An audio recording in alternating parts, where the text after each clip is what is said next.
सत्य को पाने के लिए बड़े बड़े महात्माओं के पास बहुत चक्कर लगाया अपने जीवन में। कभी ऋषिकेश में, कभी वृंदावन में, कभी बिठूर में, कभी कानपुर में, कभी महाराष्ट्र के वनों में, कभी अवध के वनों में, कि सत्य क्या है, मनुष्य के जीवन का उद्देश्य क्या है। क्योंकि जिससे लगाऊं प्रेम सो ही दुख देता दिखता। सोचा था कि विवाह करने से मैं पूरा सुखी हो जाऊंगा, लेकिन ऐसा नहीं हुआ। बहुत सारी जिम्मेदारियों का बोझा सर पे आ गया। मैं पूर्ण तृप्त, पूर्ण सुखी, पूर्ण आनंदित नहीं हुआ। विवाह करके कोई होता भी नहीं है। तो मैंने सोचा कि खूब मेहनत करके बड़ा अफसर बनूं। तो इंस्पेक्टर होने पर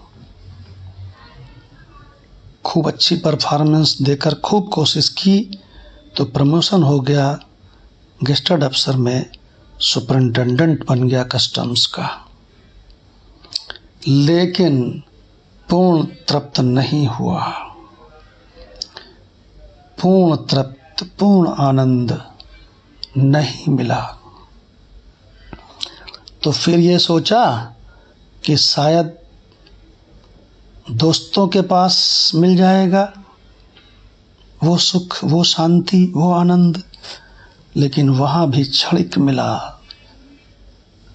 रस, रूप, गंध, शब्द, स्पर्श सब में तलाशा, सब में क्षणिक सुख मिला। पूर्ण सुख, पूर्ण शांति, पूर्ण आनंद, परमानेंट तृप्ति कहीं नहीं मिली।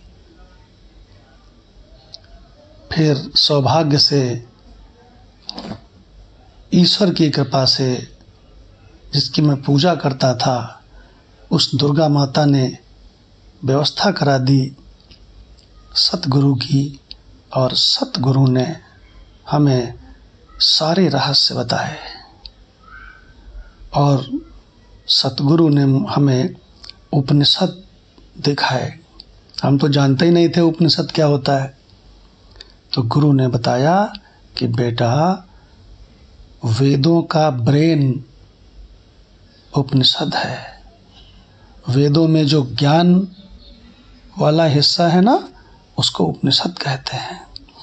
यह संपूर्ण चारों वेदों में 4% ही है और 96% इसमें बाकी कर्मकांड, उपासना और व्यवहार न जाने क्या क्या है। लेकिन 4% गजब का मटेरियल है। उपनिषदों से परिचय हुआ।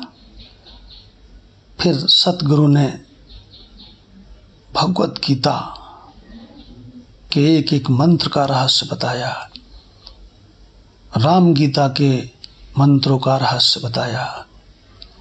योग वासिष्ठ महारामायण से रहस्य बताया। मनीषा पंचकम आदि गुरु शंकराचार्य जी से रहस्य बताया। और फिर तो अष्टावक्र गीता, अवधूत गीता, पंचदशी और मांडुक्य उपनिषद, मांडुक्य कारिका, ईशावास्य उपनिषद, कठोपनिषद, मुंडक उपनिषद। फिर तो संपूर्ण ग्रंथों का सारा रहस्य सतगुरु ने बताया। तो उन्हीं ग्रंथों में ये पता चला कि सत्य किसे कहते हैं और मिथ्या किसे कहते हैं। तो ये पता चला कि जो हमेशा ज्यों का त्यों रहता है, कभी बदलता नहीं, कभी आता जाता नहीं, जो सभी की अपनी संपत्ति है, जो सबसे सरल है, जो सबसे सहज है,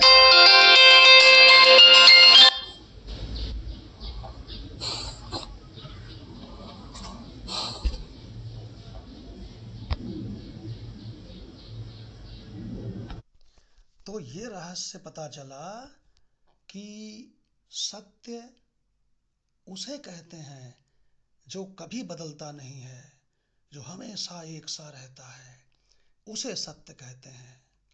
और ये भी बताया शास्त्रों ने और सद्गुरु ने कि वो सत्य इसी शरीर में तेरे पास में यहीं स्थित है, वही परमात्मा है। अरे बाप रे, ऐसा जान के मैं दंग रह गया। और फिर मुझे पता चला कि वो सत्य मैं ही हूँ, मैं निराकार चेतन आत्मा इस शरीर में सत्य हूँ।